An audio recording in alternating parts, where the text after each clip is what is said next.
ஓம் சக்தி. என் அன்பு குழந்தைகளே, உங்கள் வாழ்க்கையில் எப்பொழுதுமே பயம் என்ற ஒன்று ஒளிந்து கொண்டிருக்கின்றது.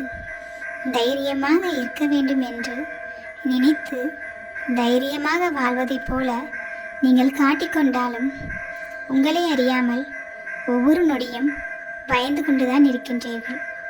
வாழ்க்கையில் எப்பொழுது என்ன நடக்குமோ என்ற தடுமாற்றமும் பதட்டமும் உங்களுடனே ஒட்டிக்கொண்டே இருக்கின்றது.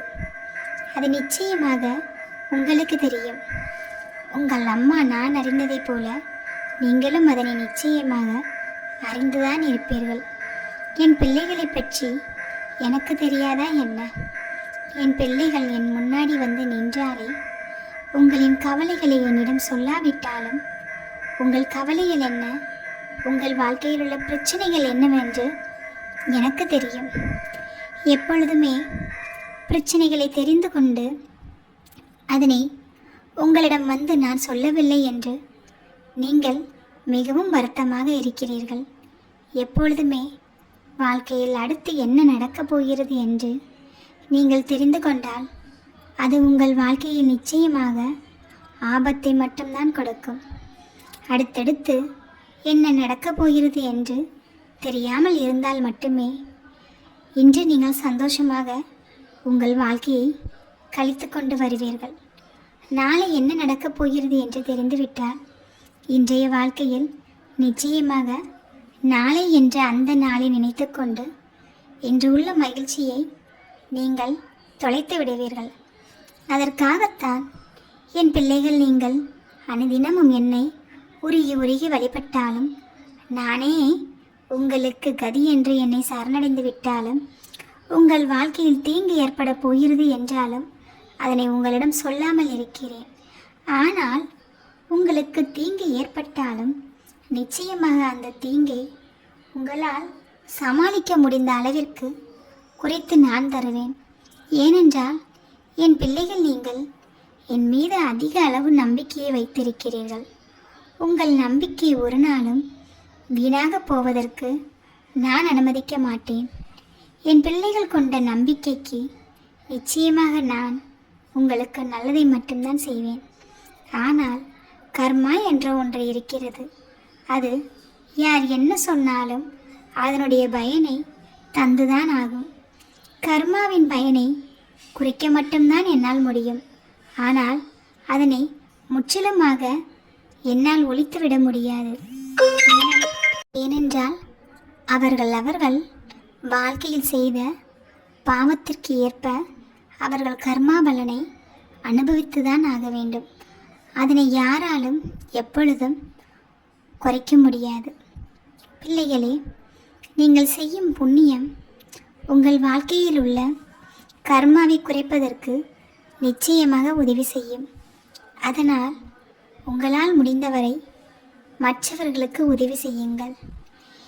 இப்பொழுது வாழ்க்கையில் என்ன நடந்து கொண்டிருக்கின்றதோ அதனை நினைத்து கொண்டு வாழ்க்கையை கடந்து செல்ல பழகுங்கள்.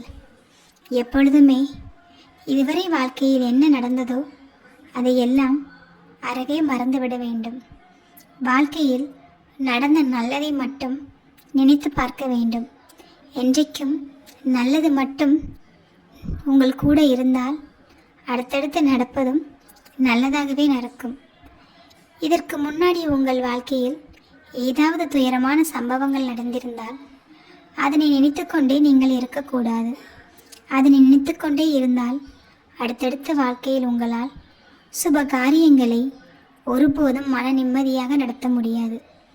எப்போதும் வாழ்க்கையில் முடிந்து போன பிரச்சனைகள் இனி வரும் வாழ்க்கையில் தீர்வை கொடுக்காது.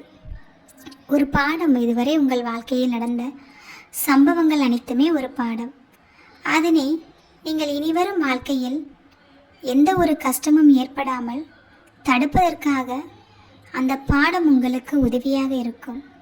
பிள்ளைகளே, எப்பொழுதுமே துயரம் என்ற ஒன்று இருந்தால் மட்டும்தான் அதில் போராடி உங்களால் அதிலிருந்து வெளியே வர முடியும். உங்கள் அம்மா நான் உங்கள் அருகில்தான் இருக்கிறேன். ஆனால் நான் இருப்பது உங்களுக்கு கண்ணுக்கு தெரியாது. தெரியாததால் தான் என்னை தேடி தேடி அலைந்து கொண்டிருக்கின்றீர்கள். அம்மா, என் வீட்டிற்கு வா என்று நீங்கள் நினைத்தாலே போதும், அந்த நொடி உங்கள் வீட்டின் அருகில் வந்து விடுவேன். நீங்கள் எங்கே இருந்தாலும் சரி, என் பிள்ளைகள் நீங்கள் கூப்பிட்டு நான் வருவதற்கு ஒரு நொடியும் மறக்க மாட்டேன். என் பிள்ளைகள் கஷ்டத்தில் இருந்தாலும் சரி, இன்பத்தில் இருந்தாலும் சரி, அழைத்த அடுத்த நிமிடம் உங்கள் அருகில் நான் வந்து நிற்பேன். உங்கள் கண்ணீரை என்னால் துடைக்க முடியவில்லை என்றாலும் துடைப்பதற்காக ஒரு நபரை நிச்சயமாக நான் அனுப்புவேன். அவர்கள் உங்கள் மனதில் உள்ள துன்பங்கள் எல்லாம் நீங்கும் என்று சொன்னால் மட்டுமே உங்களுக்கு மனதிற்கு ஆறுதல் கிடைக்கும். ஆம், உங்கள் மனதிற்கு பிரியமானவர்களைத்தான் நான் நிச்சயமாக அனுப்பி வைப்பேன். நீங்கள் ஆழ்ந்த கவலையில் இருக்கும் பொழுது யார் வந்து என்ன ஆறுதல் கூறினாலும் உங்கள் மனம் சாந்தமடையாது.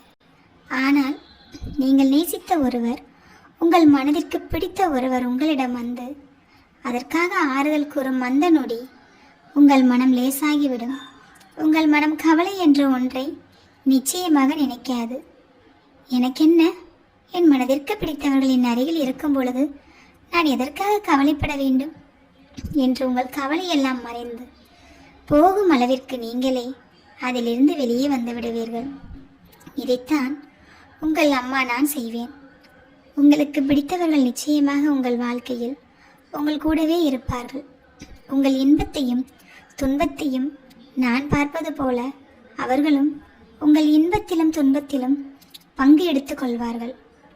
அப்படி ஒரு நபர் உங்கள் வாழ்க்கையில் இல்லை என்றாலும் இனிவரும் வாழ்க்கையில் அப்படி ஒரு அன்பான உறவை நான் நிச்சயமாக அனுப்பி வைப்பேன்.